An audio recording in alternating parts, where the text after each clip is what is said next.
Hola, bienvenidos a Prueba con Inge Rover. En esta ocasión vamos a analizar el movimiento de una placa que gira alrededor de un punto y conociendo su velocidad angular y su aceleración angular. Vamos a analizar cómo se encuentra la velocidad y la aceleración de dos puntos diferentes localizados en esta misma placa. Bien, los datos que tenemos son todos menos todo eso que está en rojo, que es bastante. Aquí lo indicamos, los trazos en rojo en este diagrama que muestra la placa son parte del análisis para la solución de este problema de cinemática.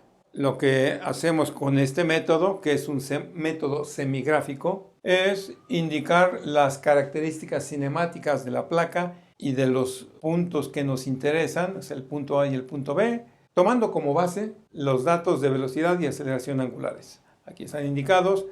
Recuerden que la aceleración y la velocidad angular corresponden al cuerpo, a la placa. Y del punto A y el punto B nos interesan sus condiciones de movimiento, velocidad y aceleración. Como la aceleración es en sentido horario, pues entonces el punto A se mueve de acuerdo a esta velocidad angular. Siguiendo este sentido es hacia la derecha y además perpendicular al radio de A con respecto al centro de rotación, es decir, perpendicular a esta línea vertical.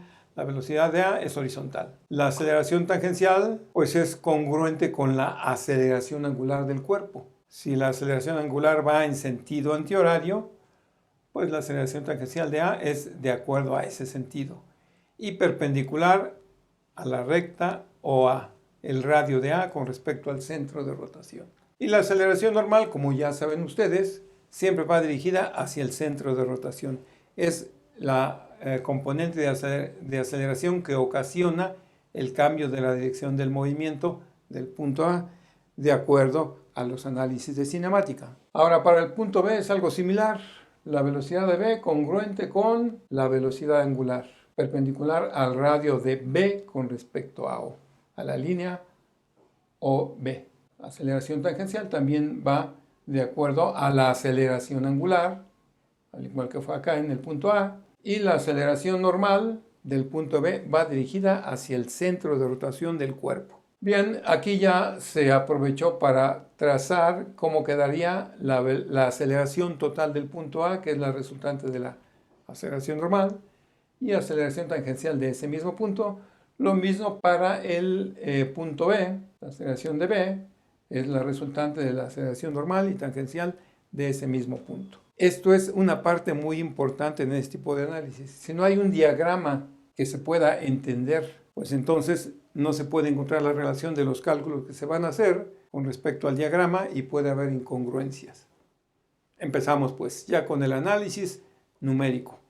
Antes de eso ya saben que hay que verificar que todas las unidades de longitud de este movimiento que ocurre en este plano que se muestra, que sean las mismas unidades, que no estemos mezclando centímetros, por ejemplo, con metros o con milímetros. Si ese es el caso, pues había que hacer la conversión a una sola unidad. En ese caso, todas las dimensiones están en centímetros y aquí en la velocidad angular y la aceleración angular, pues no interviene la unidad de longitud. Bien, punto A. La velocidad de A sabemos que es omega, velocidad angular del cuerpo, por el radio de A con respecto a O, que es 45 centímetros. Y la velocidad angular es 6, bueno, pues ahí está 6 por 45, 270 centímetros sobre segundo hacia la derecha.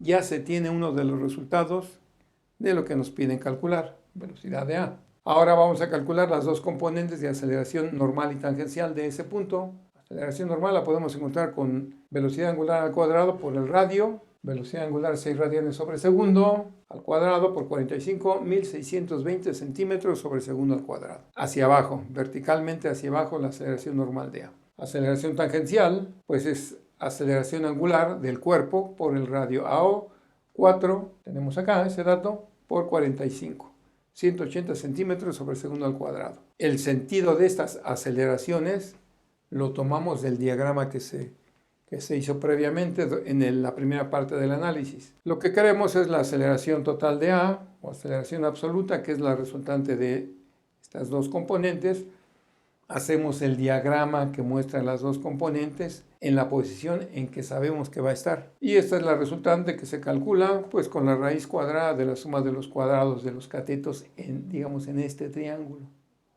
donde esta magnitud que tenemos aquí pues es esta misma, 180 al cuadrado más 1620 al cuadrado, raíz de todo eso, y obtenemos la magnitud de la aceleración de A. Calculamos el ángulo beta para ver qué ángulo tiene con la horizontal. Es el arco cuya tangente es cateto opuesto, 1620, entre cateto adyacente, 180. Este es el ángulo. Y damos todos los datos de esa aceleración del punto A. Magnitud y dirección y sentido, indicándolo con respecto a la línea horizontal que sería la referencia. Para el punto B, pues ahora vamos a analizar el triángulo AOB, este triángulo, para determinar pues el ángulo θ y tener ya los datos para encontrar los ángulos de la velocidad y de la aceleración del ángulo θ en ese triángulo. Es el arco o el ángulo cuya tangente es cateto opuesto, 30, entre cateto adyacente, 45, resulta el ángulo de 33.69 grados.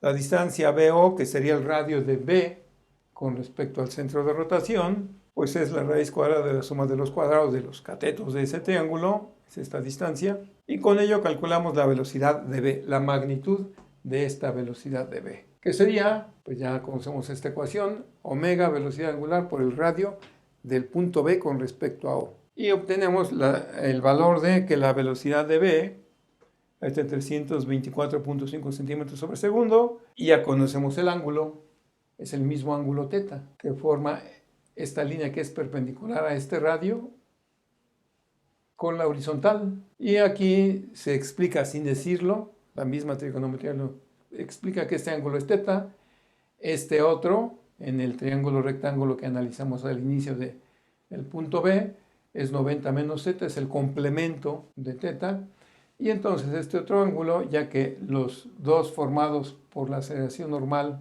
o el radio del punto B con la velocidad de B, pues los dos ángulos suman 90 grados, sería 90 menos θ, vuelve a ser el ángulo θ. Bueno, esa es trigonometría común, ¿eh? Y nos da ese valor. Ahora vamos con las aceleraciones. La aceleración normal de B, pues es la velocidad angular al cuadrado del cuerpo por el radio BO, que ya lo calculamos. Aquí está.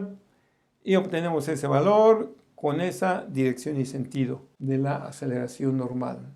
La aceleración tangencial es alfa por el radio BO, 4 radianes sobre segundo al cuadrado por el radio ya calculado, y nos da este valor de 216.3 centímetros sobre segundo al cuadrado con esa dirección y sentido que está aquí indicado. Con respecto a la horizontal es el mismo ángulo θ que la velocidad. Y después aquí vamos a calcular el valor de la aceleración total o aceleración absoluta con el ángulo correspondiente con la horizontal. Y pues también la aceleración de B, aceleración total, pues raíz cuadrada de la suma de los cuadrados de las dos componentes, tangencial y normal, resulta este valor numérico. Y el ángulo de esa aceleración es pues el ángulo complementario de 33.7, que es 56.3, más el ángulo phi, que se calcula aquí, con las dos componentes. El ángulo phi es el ángulo cuya tangente es cateto opuesto, aceleración tangencial, entre adyacente, aceleración normal, y da este valor de 6.34 grados. Por eso el valor de la aceleración de B con la horizontal resulta pues el ángulo de 56.3 más 6.34. Ya redondeado aquí a 3 dígitos, que es 62.6. Bien, pues esto sería todo con este problema. Gracias por ver el video. Sígueme en mis redes. Suscríbete a mi canal A Prueba con Inge Robert. Hasta la vista.